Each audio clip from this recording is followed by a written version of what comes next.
Morning student. तो आज हम देखेंगे अगला चैप्टर चंद्र शासन। इससे पहले हमने बात करी थी कार्तिकेय राजवंश या कत्यूरी राजवंश की। ठीक है, तो कार्तिकेय राजवंश क्या था मैंने पहले भी बताया था। ये मान के चलते हैं उत्तराखंड है, और इस उत्तराखंड में ये ब्रह्मपुर मतलब जिसे हम आधुनिक हरिद्वार कहते हैं, यहाँ पर हर्षवर्धन के बाद किसके समय पे हर्षवर्धन का एक सामंत नियुक्त होता है।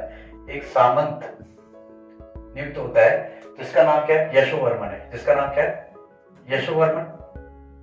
और यही यशोवर्मन एक अपना सामंत नियुक्त करेगा चमोली में। कहां पे, चमोली में नियुक्त करेगा, जिसका नाम क्या होगा, इसका नाम होगा बसंत देव। क्या नाम होगा, बसंत देवी। चमोली में जोशी मठ में, जोशी मठ, ठीक है, यहाँ बसंत देव है चमोली में। ठीक है, यहाँ पर आपने इतिहास पढ़ा होगा तो ये कश्मीर के इतिहास के बारे में, कश्मीर के राजाओं के इतिहास के बारे में आपको जो वर्णन मिलता है वो राजतरंगिणी से मिलता है। किससे, राजतरंगिणी। और राजतरंगिणी किसने लिखी है, इसे लिखे कल्हड़ ने। और राजतरंगिणी में कश्मीर के राजाओं का वर्णन मिलता है। इसमें ही एक राजवंश कश्मीर में था जिसका नाम था कारकुटीय राजवंश। कारकुटीय राजवंश, ठीक है। इस कारकुटी राजवंश में एक बहुत ही प्रतापी शासक हुआ जिसका नाम था ललितादित्य मुक्तापीड। ललितादित्य मुक्तापीड। देखिए आपको पता है पूरे भारत, उत्तर भारत में हर्षवर्धन का समय चल रहा था, वर्धन वंश चल रहा था। उसी वर्धन, जब हर्षवर्धन पूरे उत्तर भारत में इसका राज्य होता है तो ये दक्षिण भारत के विजय अभियान की ओर बढ़ता आगे। तो जैसे ये मध्य प्रदेश में नर्मदा नदी को क्रॉस करने के दक्षिण भारत में विजय के लिए बढ़ता है, तभी इसका युद्ध होता है पुलकेशिन द्वितीय जो चालुक्य वंश का है, और वहां पे हर्षवर्धन की हो जाती है मृत्यु। ठीक है, और हर्षवर्धन की मृत्यु जब हो जाती है तो उसका एक सामंत नियुक्त है ब्रह्मपुरिया हरिद्वार में जिसका नाम है यशोवर्मन। ठीक है, अब इसकी मृत्यु हो गई है। अब यहाँ यशोवर्मन जो कि इसका सामंत ये रह गया। इसी समय में कश्मीर का एक राजा है कारकुटी राजवंश का जिसका नाम ललितादित्य मुक्तापीड, जो कि बहुत ही प्रतापी शासक है। इसका वर्णन हमें राजतरंगिणी जो कि कल्हड़ जिसमें कश्मीर के राजाओं का वर्णन मिलता है, इसमें आपको इसका वर्णन मिलता है। तो यही ललितादित्य मुक्तापीड आक्रमण करता है यशोवर्मन पे जो कि ब्रह्मपुर आधुनिक हरिद्वार में है, और इस युद्ध में इसकी हो जाती मृत्यु। ठीक है, क्योंकि हर्षवर्धन की मृत्यु हो गई। इसी चीज का आपको पता अराजकता का काल आता है हर्षवर्धन की मृत्यु के बाद भारत के इतिहास में। और इसी समय में कारकुटी राजवंश जो कि कश्मीर में, यहाँ का राजा ललितादित्य मुक्तापीड यहाँ पे अटैक करता है। सिरमौर राज्य पे भी आक्रमण करेगा, उसको भी जीत लेगा। उसके बाद ये ब्रह्मपुर पे अटैक करेगा, यहाँ भी यशोवर्मन की मृत्यु हो जाएगी। इसी का एक राजा है, इसी का एक सामंत है यहाँ पर। जैसे हर्षवर्धन ने अपना सामंत नियुक्त किया था यशोवर्मन को, ऐसे ही यशोवर्मन ने भी अपना एक सामंत नियुक्त किया था चमोली में जिसका नाम है बसंत देव। क्योंकि यहाँ पे यशोवर्मन की मृत्यु हो गई है और इसके बाद इसका शासक जो कि है बसंत देव, बसंत देव एक स्वतंत्र सत्ता की स्थापना करेगा और इस वंश का नाम होगा आपका कार्तिकेयपुर राजवंश। क्या नाम होगा, कार्तिकेयपुर राज। तो कार्तिकेयपुर राजवंश की स्थापना कौन करता है, बसंत देव करता है। ठीक है, उसके बाद इसके बाद की कहानी मिलती है कि ये यहाँ से राजधानी ट्रांसफर होकर कहाँ जाती है, कत्यूरी घाटी में। कहां पे, कत्यूरी घाटी। कत्यूरी घाटी मतलब बागेश्वर वाले एरिया में। कहां पर, बागेश्वर। और इसको लेके कौन जाता है, नरसिंह देव। कौन लेके जाता है, नरसिंह देव। देखो कहानी तो बहुत सारी, कहानी ये भी है कि राजा एक बार लेटा होता है, भगवान नरसिंह आते हैं, उनका हाथ काट दिया जाता है, और उनका हाथ काटने से रक्त बहने लगता है। तो वो उनको श्राप देते हैं कि भाई अगर तू यहाँ से राजधानी ट्रांसफर कर ले और जैसे मेरा कटा हुआ हाथ टूटेगा पूरी तरह से, तेरे पूरे वंश का विनाश हो जाएगा। पर ये तो हो नहीं सकता, ये तो कहानियां किंवदंतियां हैं।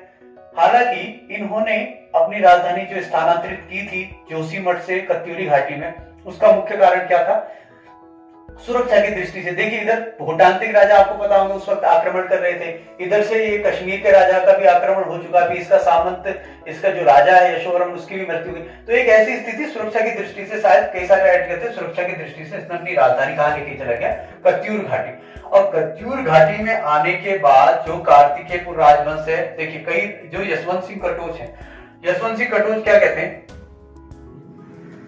यशवंत सिंह कटोच जिन्होंने लिखा है उत्तराखंड का नवीन इतिहास। क्या लिखा है, ये बोलते हैं कार्तिकेयपुर राजवंश और कत्यूरी राजवंश दोनों क्या है, अलग अलग हैं। क्यों, क्योंकि कार्तिकेय राजवंश में जो भी आपको वहां अभिलेख मिलेंगे वहां पर बसंत देव का नाम मिलता है। नरसिंह देव राजधानी ट्रांसफर करते हैं आपकी कत्यूर घाटी में। यशवंत सिंह कटोच ये कहते हैं कि कार्तिकेय राजवंश और कत्यूरी राजवंश अलग अलग है। क्यों कहते हैं भाई, देखो इसका भी कारण है कि क्यों कहते हैं। देखिए मैंने आपको बताया था कि यहाँ पर जो कत्यूरी राजवंश है वो 6 से 6-7 भागों में बढ़ गया था, जिसमें थी काली कुमाऊं जो कि चंपावत वाला एरिया था, पाली पछाऊ जो कि अल्मोड़ा वाला एरिया था, बारामंडल, ठीक है, बारामंडल, सीरा, डोटी और अस्कोट। तो इतने भागों में ये डिवाइडेड था। काली कुमाऊं, पाली पछाऊ, बारामंडल मतलब बागेश्वर और ये पिथौरागढ़ के बीच का एरिया, सीरा, डोटी और अस्कोट, इतने भागों में ये कत्यूरी राजवंश डिवाइडेड हो गया। तो काली कुमाऊं में उस वक्त शासक था वीरदेव। और आपको मैंने पिछली कहानी बताया था कि वीरदेव बड़ा ही अत्याचारी शासक होता है, अपनी मामी तिलोत्तमा देवी से शादी कर लेता है। फिर ब्राह्मण क्या करते हैं, बड़ा ही अत्याचारी शासक होता है, तो इसलिए ब्राह्मण जिस पालकी में बैठता था उस पालकी को सूल की डांडा मतलब ऊंचाई से नीचे गिरा देते हैं। पहाड़ में पहले जहां फांसी दी जाती थी उसे सूल की डांडा बोला जाता था। वहां से गिरने से वीरदेव की मृत्यु हो जाती है और वीरदेव की मृत्यु होते ही कत्यूरी आपस में लड़ने लगते हैं। कत्यूरी जब आपस में लड़ने लगते हैं तो क्या होगा भाई, कत्यूरी जब आपस में लड़ेंगे तो बाहर के लोग आक्रमण करेंगे, बिल्कुल करेंगे। तो कत्यूरी राजवंश का मैंने बता दिया था पतन। तो क्योंकि इनके किसी भी अभिलेख में सोमचंद नहीं, यहाँ पे हम सोमचंद आगे जाएंगे, यहाँ बसंत देव का वर्णन नहीं मिलता है, इसलिए हम ये बोलते हैं कि कार्तिकेय राजवंश और कत्यूरी राजवंश सब दोनों क्या रहा होगा, अलग अलग रहा होगा, ऐसा बोलते हैं यशवंत सिंह कटोच। पर हम बद्रीदत्त पांडे को रेफरेंस मान के चलेंगे, और क्योंकि उन्होंने कुमाऊं का इतिहास लिखा है, उन्होंने बोला कि दोनों के दोनों क्या थे, कत्यूरी कार्तिकेय राजवंश एक ही थे, तो अपन लोग दोनों को एक ही मान के चलेंगे। क्योंकि प्राचीन उत्तराखंड का जितना भी इतिहास है, या तो हमें वो सिक्कों के आधार पर मिलता है, या हमें वो जागरों के आधार से मिलता है, या अभिलेखों के आधार पर मिलता है, ठीक है। क्योंकि आपको पता है कि सबसे पहले आपको जो अभिलेख लिखने का वर्णन मिलेगा वो चंद शासन में अभय चंद से प्रारंभ होगा। कहां से प्रारंभ होगा, अभय चंद से प्रारंभ होगा। तो आगे आते हैं, देखिए फिर उसके बाद क्या है कि आज हम जो हमारा टॉपिक है वो वहां पर चंद्रवंश, कत्यूरियों की बात हो गई है। अभी देखिए काली कुमाऊं में, कहां पे, काली कुमाऊं में कौन है शासक, उसका नाम है ब्रह्मदेव। कौन है, ब्रह्मदेव। और एक राजा है सोमचंद। कौन है, सोमचंद, जो कि आएगा झूसी, प्रयाग के पास एक जगह है झूसी। कहां पे, प्रयाग के पास एक जगह झूसी से आएगा चंपावत। कहां आएगा, और उस वक्त चंपावत का राजा कौन है, काली कुमाऊं में ब्रह्मदेव है। अभी ये सोमचंद देखिए कहते तो हैं कि ये घूमने की दृष्टि से आया था। देखिए यहाँ पे बद्रीदत्त पांडे चंद्रवंश का शासन स्थापना और 700 ईस्वी मानते हैं, एटकिंसन 953 और अजय रावत 1018 ईस्वी मानते हैं। पर हम यहाँ किसको रेफरेंस मान के चलेंगे, बद्रीदत्त पांडे को। क्यों, क्योंकि अगर हम एटकिंसन या आगे इनको मान के चलते हैं तो 200 साल का, अब देखिए 1018 और 700 साल, यहाँ पे 200 साल का अंतर आ जाएगा। मैं बताऊंगा क्यों नहीं मानेंगे। तो जब ये सोमचंद आएगा चंपावत, इसका पुराना नाम था राजभुंगा, और यहाँ पे ब्रह्मदेव सोमचंद से प्रसन्न होकर अपनी पुत्री का विवाह कर देगा और राजभुंगा इसे दहेज में दे देगा। किसे दे देगा, दहेज में। तो सोमचंद किसका निर्माण करेगा, राजभुंगे के किले का निर्माण, राजभुंगे के किले का निर्माण कौन करेगा, सोमचंद। पूछा जा सकता परीक्षा में कि राजभुंगे के किले का निर्माण किसने किया था, तो सोमचंद ने। तो सोमचंद ने बद्रीदत्त पांडे के अनुसार 700 ईस्वी में चंद्रवंश की स्थापना करी है, और यहाँ पे ब्रह्मदेव की पुत्री से शादी होती है, और वो किसका निर्माण करता है, राजभुंगे के किले का निर्माण करता है। ठीक, अब ये जो राजभुंगा का किला निर्माण हो गया, तो इसके बाद सोमचंद यहाँ पे 4 किलेदार नियुक्त करता है। कितने किलेदार, 4 किलेदार नियुक्त करता है। उन किलेदारों के नाम है बोरा, तड़ागी, कारगी और चौधरी। ठीक है, इन 4 किलेदारों को बोला गया है चाराल। तो प्रश्न अगर पूछे आपसे पेपर में कि चाराल का, ये सोमचंद ने चारालों की नियुक्ति करी है, बिल्कुल। कौन कौन थे वो, तड़ागी, बोरा, कारगी और चौधरी। और सोमचंद ने राजभुंगे के किले का निर्माण भी करवाया। ठीक हो गया। अब क्या होता है कि जब इसने सबसे पहले चंद्रवंश में, किसने, सोमचंद ने जो चंद्रवंश की स्थापना की है, इसने सबसे पहले जो ग्राम पंचायत है इसकी स्थापना की है कुमाऊं में। किसकी? ग्राम पंचायत। कैसे? कि ये चारों को नियुक्त करता है सयाना या बूढ़ा। सयाना या बूढ़ा का पद देता है इनको। क्या होता है सयाना बूढ़ा? गांव में सबसे बड़ा आदमी जो कि राजस्व को इकट्ठा करेगा, टैक्स लेगा, क्योंकि आपको पता है किसी भी शासन को चलाने के लिए कर बहुत अनिवार्य है, तो इसलिए इनको सयाना या बूढ़ा के पद पे नियुक्त करता है। मतलब ग्राम पंचायत की अगर हम देखें कि नींव रखी है तो किसने रखी है? वो सोमचंद ने रख दी है। तो यहाँ पे ये चारों लोग जाते हैं किस गांव में? एक जगह पड़ती है विसुम गांव। कौन सी गांव पड़ता है? विसुम गांव है यहाँ पे लोहाघाट घाट में। कौन सा गांव है? विसुम गांव। तो यहाँ पे उस वक्त 4 जातियां रहती थी, फरत्याल, मेहरा, डेक, देव और करैया। अब भाई देखो जमीन इनकी है, ये लोग बाहर से आए हैं, यहाँ पे इनसे टैक्स लेने जाते हैं, तो ये इनको टैक्स देने से मना कर देते हैं और ये इन चारों की क्या कर देते? गर्दन काट देते। कौन? फरत्याल और मेहरा की गर्दन काट देते। और जहां पे इनकी गर्दन काटते हैं उसके ऊपर ये लोग एक चबूतरे का निर्माण कर देते। किसका निर्माण कर देते? चबूतरे का। और उस जगह का नाम है बुढ़चौराहा। क्या नाम है? बुढ़चौराहा। तो बुढ़चौराहा जहाँ है वहीं पे है, आपको लोहाघाट के पास मिल जाएगा, लोहाघाट चंपावत। तो ये सोमचंद को समझ में आ जाता है जब तक हम इन लोगों को कन्वेंस नहीं करेंगे, इनको अपने साथ नहीं मिलाएंगे, तब तक मैं चंपावत पे राज नहीं कर सकता। इसलिए ये फरत्याल और मेहरा को थोकदार नियुक्त करेगा। क्या नियुक्त करेगा? तो ये थोकदार के पद का भी सृजन करेगा। कौन? सोमचंद। दूसरी बात, ये दीवान के पद का भी निर्माण करेगा। किसके पद का? दीवान का। और उनमें ज्यादातर किसको बैठाएगा? कौन बैठेंगे उसमें? जोशी ब्राह्मण बैठेंगे। कौन बैठे? जैसे हर्षदेव जोशी। कौन? हर्षदेव जोशी, जिसे कुमाऊं का चाणक्य कहते हैं। तो ये हर्षदेव जोशी किसके पद पे था? दीवान के पद पे था। अभी हम देखिए कुमाऊं का चंद्रवंश बद्रीदत्त पांडे के अनुसार कौन किसको मान रहे? सोमचंद को। पर जो हर्षदेव जोशी जो कि चंद्रवंश के समय दीवान के पद पे नियुक्त था, वो बोलता है कि भाई सोमचंद नहीं था, चंद्रवंश का संस्थापक थोहरचंद था। कौन था? थोहरचंद। पर हम इसको नहीं मानते हर्षदेव जोशी की बात को, हम बद्रीदत्त पांडे कहते हैं थोहरचंद नहीं है। कौन है? सोमचंद है। क्यों? क्योंकि थोहरचंद था 23वां राजा। कौन सा राजा था? 23वें नंबर का राजा था। और अगर थोहरचंद ही संस्थापक होता तो ना तो रेशम की खोज होती, ना 200 साल तक कुमाऊं पे खसों का राज होता। इसलिए हम किसको संस्थापक मानेंगे? सोमचंद को, ना कि थोहरचंद। थोहरचंद कौन से नंबर का राजा है? 23वें नंबर का। बात समझ में आ गई आपको? अब देखिए हम आगे चंद्रवंश के बारे में जानते हैं धीरे धीरे कि चंद्र शासन में क्या क्या कैसे क्या क्या हुआ था। तो देखिए सोमचंद ने स्थापना कर ली 700 से 21। उसके बाद इसका बेटा होता है आत्मचंद। इंपोर्टेंट नहीं है उतना पृथ्वी की दृष्टि से। उसके बाद पूर्णचंद और फिर आता है इंद्रचंद। इंद्रचंद 758 से 788 में इंद्रचंद आया। इंद्रचंद क्यों इंपोर्टेंट है? क्योंकि रेशम के कारखाने का निर्माण किस चंद्र शासक के समय में हुआ है? तो उसका नाम है इंद्रचंद। आपको पता होगा रेशम की खोज कहां हुई थी? चाइना में हुई थी। तो नेपाल की रानी चाइना जाती है और वहां से रेशम के कीड़े लाते हैं। तो इंद्रचंद की जो कत्यूरी रानी है वो जाएगी नेपाल और वहां से लेके आती है रेशम के कीड़े।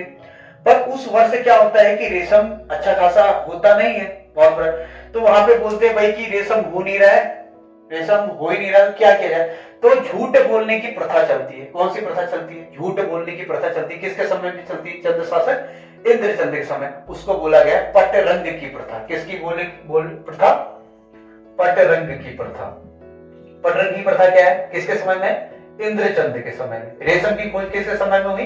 इंद्रचंद। पटरंग मतलब झूठ बोल। भाई जितना झूठ बोलोगे उतना ज्यादा रेशम होगा, क्योंकि उस वक्त रेशम अच्छा नहीं हुआ था। किसी ने बताया भैया झूठ बोलने से रेशम और अच्छा होगा, तो सब लोग झूठ बोलने लगे। उसको बोला गया पटरंगी की प्रथा। और ये पटरंगी की प्रथा सिर्फ प्रारंभ हुई थी आपकी इंद्रचंद। इंद्रचंद के समय के बाद कोई राजा इतना इंपोर्टेंट है नहीं। उसके बाद हम अगला राजा देखते हैं वीणाचंद। कौन देखते हैं? वीणाचंद। वीणाचंद चंद्रवंश में सबसे ज्यादा भोगविलासी राजा की इसकी उपाधि मिली। भोगविलासी मतलब ये केवल खाने पीने में, दारू डांस में रहता था वीणाचंद। तो अब राजा ऐसा रहेगा तो क्या होगा? तो भाई बाहर के लोग तो आक्रमण करेंगे। तो वीणाचंद के समय में खसों का आक्रमण हो जाता है। ध्यान देंगे मेरी बात। कौन कर देंगे? खस आक्रमण कर देंगे। और यहाँ पे इसके बाद चंद्रवंश का समाप्त यहाँ पे होगा और 200 साल तक किसका शासन रहेगा? खसों का। ठीक है। उसके बाद क्या होता है कि वीरचंद आते हैं नेपाल से, चंद्रवंश की है ये। और ये खसों को क्या करते थे? खसों को हराते हैं और यहाँ पे दोबारा से चंद्रवंश का जो चंद्रवंश है उसकी नींव रखते हैं। कौन? आपका वीरचंद। तो वीरचंद आपके लिए इतना ही जानना जरूरी है। ठीक है, अब अगला जो शासक है वीरचंद के, तो वीरचंद क्या करता है? खसों को हराता है। उसके बाद आया आपका नानकीचंद। नानकीचंद इंपोर्टेंट है बहुत ज्यादा एग्जाम की दृष्टि से, 1177 से 1195। नानकीचंद जो है वो क्या है, क्यों इंपोर्टेंट है? क्योंकि इसी के समय पे कुमाऊं पर अशोक चल आक्रमण करता है। कौन आक्रमण करता है? अशोक चल। और ये हमें कैसे पता चलता है? इसके दो अभिलेख मिलते हैं, 1191, एक 1209, बाराहाट का अभिलेख और गोपेश्वर का। तो 1191, 1209 के बाराहाट और गोपेश्वर अभिषेक से हमें ये वर्णन मिलता है कि अशोक चल ने क्या किया था? कुमाऊं का आक्रमण किया था। ये प्रश्न की दृष्टि से महत्वपूर्ण है कि किसके समय में अशोक चल ने आक्रमण किया था, तो उसका नाम क्या है? नानकीचंद। नानकीचंद के बाद आपका अगला जो प्रतापी शासक रहेगा वो रहेगा त्रिलोकचंद। और त्रिलोकचंद क्या करेगा? अभी तक उत्तराखंड जो था आपका वो चंपावत में इसकी राजधानी थी। ये चंपावत से जो शासन है, जो साम्राज्य है, उसको नैनीताल तक लेके जाएगा। कहां तक? उस वक्त नैनीताल को क्या बोलते थे? छकाता बोलते थे। क्या बोलते थे? छकाता। तो आपसे पूछे छकाता कौन सा प्रदेश है, तो वो कौन सा एरिया? नैनीताल। तो साम्राज्य का विस्तारीकरण, स्थापना हो चुकी है चंपावत में, पर राजा ने स्थापना कर दी तो साम्राज्यवाद भी तो होगा, थोड़ा साम्राज्य फैला जाएगा। तो ये चंपावत से लेके थोड़ा सा जमीन यहां तक जीत लेता है। कौन? आपका त्रिलोकचंद। तो त्रिलोकचंद क्यों इंपोर्टेंट है? क्योंकि पहली बार चंद्रवंश में साम्राज्य का विस्तार कौन कर रहा है? त्रिलोकचंद कर रहा है। कहां तक लेके जा रहा है? छकाता तक। पहले कहां पे? चंपावत। कब? 1296 से 1303। इसके बाद जो अगला राजा है उसका नाम है अभयचंद। और अभयचंद से ही हमें पहली बार, कहां से? अभयचंद के समय से ही पहली बार चंद शासन में हमें अभिलेखों का वर्णन मिलता है। अभिलेख मिलते हैं, लिखित वर्णन मिलता है। कहां से? अभयचंद। इससे पहले जितने राजा थे कोई लिखित वर्णन नहीं। सारे के सारे जो राजा हैं या तो पवाड़ जागरों के आधार पे, सिक्कों के आधार पर, या कुछ और अभिलेखों के आधार पर हमें वर्णन मिलता था, जनश्रुतियों के आधार पे। पर अभयचंद के समय से जो अभिलेख मिलते हैं वो लिखित अभिलेख किसके समय से शुरू होते हैं? अभयचंद। तो पहला चंद का शासन जहां से लिखित अभिलेख हमें मिलने शुरू होते हैं उसका नाम क्या है? अभयचंद। ठीक है, अभयचंद के बाद हम आगे जाते हैं आपका। ठीक है, अभयचंद के बाद थोड़ा सा आगे, अब देखिए अभयचंद के साथ मैंने बता दिया कि सबसे पहले लिखित साक्ष्य आपको मिलने शुरू होते हैं। उसके बाद आपकी बात हम थोड़ा सा, एक इंपोर्टेंट राजा रह जाता है जिसका नाम है ज्ञानचंद। क्या नाम है? ज्ञानचंद। क्या नाम है? ज्ञानचंद। ज्ञानचंद भैया क्यों इंपोर्टेंट? ज्ञानचंद को ही एक उपाधि दी गई है, ज्ञान गरुड़ चंद की। किसकी? ज्ञान गरुड़ चंद। अब भैया गरुड़ की उपाधि किसने दी इसको? ये प्रश्न में पूछ लेता है। तो वो था फिरोज शाह तुगलक। कौन था भाई? देखिए इतिहास में आपको पता होगा पहले कौन सा राजा आपका, देखिए मैंने बताया था कि महमूद गजनबी का टाइम चल रहा था जब सोमचंद यहाँ आता है। उसके बाद आप देखते हैं गजनबी, फिर उसके बाद गुलाम वंश आएगा, गुलाम के बाद खिलजी आता है, खिलजी के बाद आपका तुगलक वंश आ जाता है, तुगलक वंश के बाद कौन सा वंश आता है आपका? लोधी, सैयद, फिर लोधी और लोधी। ठीक है, तो जो लोधी है और सैयद है, अभी मैं तुगलक की बात कर रहा हूं। तो ज्ञानचंद के समकालीन कौन सा शासक रहा होगा? तो इसके समकालीन जो शासक था उसका नाम था फिरोज शाह तुगलक। प्रश्न पूछ लेगा कि ज्ञानचंद के समकालीन कौन सा शासक था दिल्ली में, तो कौन है भाई? वो फिरोज शाह तुगलक है। कौन है? फिरोज शाह तुगलक है। अभी फिरोज शाह तुगलक किसके समकालीन है? ज्ञानचंद के समकालीन। तो होती कहानी यह है कि भाई देखो, ज्ञान गरुड़ चंद इस वक्त कटेहर है वो उस समय कुमाऊं का आक्रमण करते हैं। तो सहायता मांग ले, सैनिक की सहायता मांगने के लिए किसके पास जाता है? दिल्ली, फिरोज शाह तुगलक के पास जाता है भाई ज्ञानचंद। अभी ये फिरोज शाह तुगलक क्या हो रहा था? ये शिकार कर रहा होता है, गरुड़ का शिकार कर रहा होता है। तो इससे गरुड़ मर नहीं रहा होता है। यहाँ पे ज्ञानचंद आता है और एक तीर मारता है और एक तीर में ही गरुड़ को क्या कर देता है? मार देता है। तो इससे प्रसन्न होकर फिरोज शाह तुगलक इसको किसकी उपाधि दे देता है? गरुड़ की। तो पहली गरुड़ की उपाधि किसको दी? ज्ञानचंद को। किसने दी? फिरोज शाह तुगलक ने। किसके समकालीन है? ज्ञानचंद के समकालीन। तो ज्ञानचंद फिरोज शाह तुगलक के समकालीन चंद शासक है। ठीक है, अब देखो भाई कहानी आगे देखो। ज्ञानचंद फिरोज शाह तुगलक ने, तो ये प्रश्न पूछेगा ज्ञानचंद को गरुड़ की उपाधि किसने दी थी? तो आपको फिरोज शाह तुगलक ने। अब देखो इसका एक सेनापति है बड़ा ही राज्य भक्त सेनापति है ज्ञानचंद। ज्ञानचंद देखिए परीक्षा की दृष्टि से बहुत इंपॉर्टेंट है। उसका नाम है नीलू पठायत। क्या नाम है? नीलू पठायत नाम है। क्यों बता रहा हूं मैं? कटेहरू से युद्ध लड़ने में सबसे ज्यादा पराक्रम दिखाता है नीलू पठायत। इसके बदले ज्ञानचंद इसको भूमि देता है रौत में। रौत मतलब ऐसी भूमि जो युद्ध जीतने के बाद या युद्ध से, जैसे कि आजकल कोई सैनिक बहुत अच्छा लड़ा अगर देश के लिए तो उसे परमवीर चक्र मिलता है। पहले राजा लोग क्या देते थे? जो ज्यादा ही अच्छा लड़ाकू होता था उसे जमीन देते थे, उस जमीन को रौत बोलते थे। तो नीलू पठायत इसका सेनापति था ज्ञानचंद का। ज्ञानचंद कटेहरू से जब लड़ाई करा था नीलू पठायत ने बड़ी वीरता दिखाई। इससे प्रसन्न होकर नीलू पठायत को इसने क्या दी? रौत दे दी जमीन में।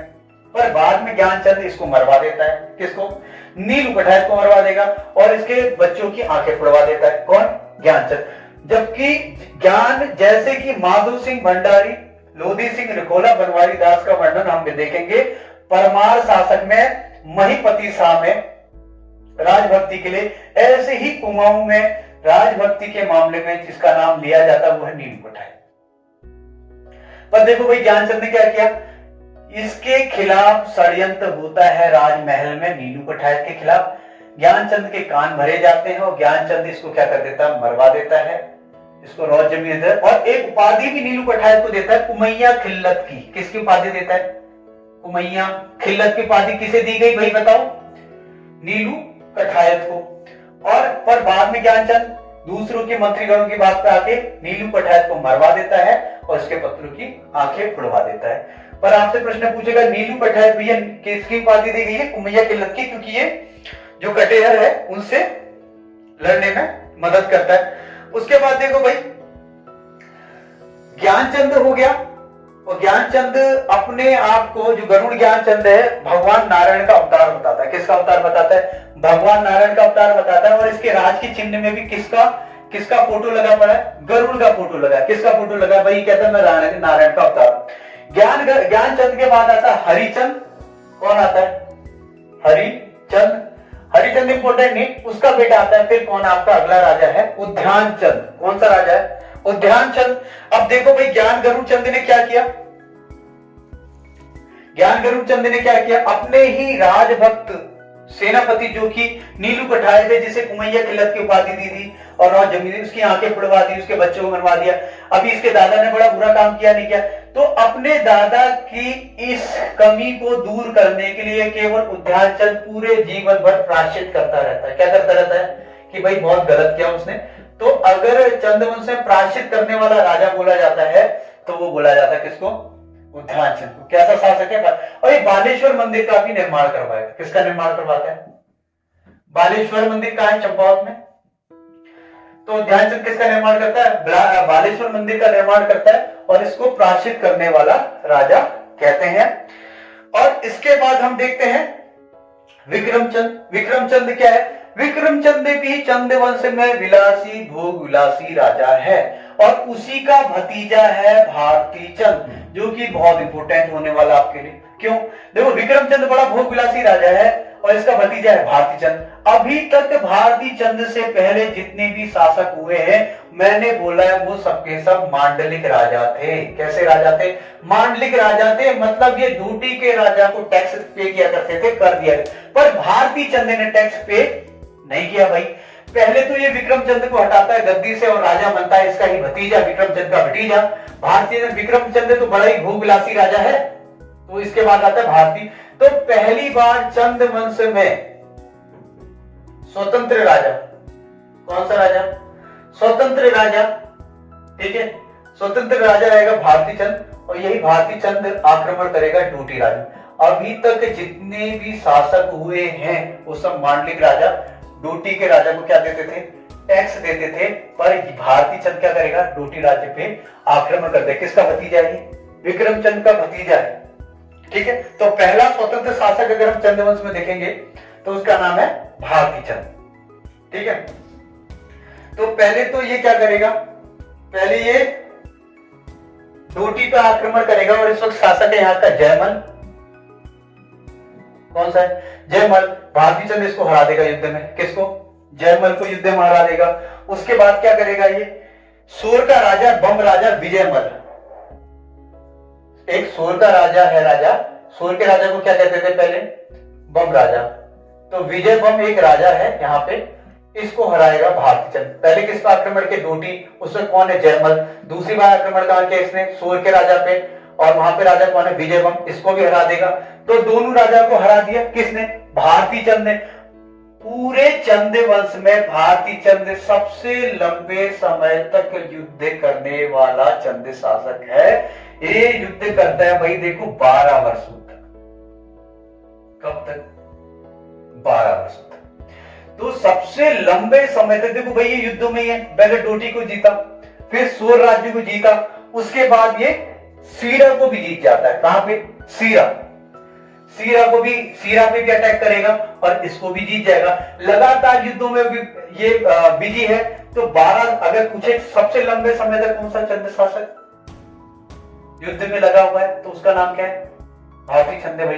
कब तक? 12 वर्षों तक ये युद्ध में। अब देखो 12 वर्षों तक जब युद्ध करेगा सैनिक तो घर तो जा नहीं पाएगा, है ना। अब 12 वर्षों तक जब कोई युद्ध कर रहा है तो वो घर तो जाएगा नहीं। तो अब क्या हुआ? तो भारती चंद कहता भाई कोई भी सेनापति है, कोई भी राजा है, वो बिना शादी के रह सकता है। क्या रह सकता है? बिना शादी के।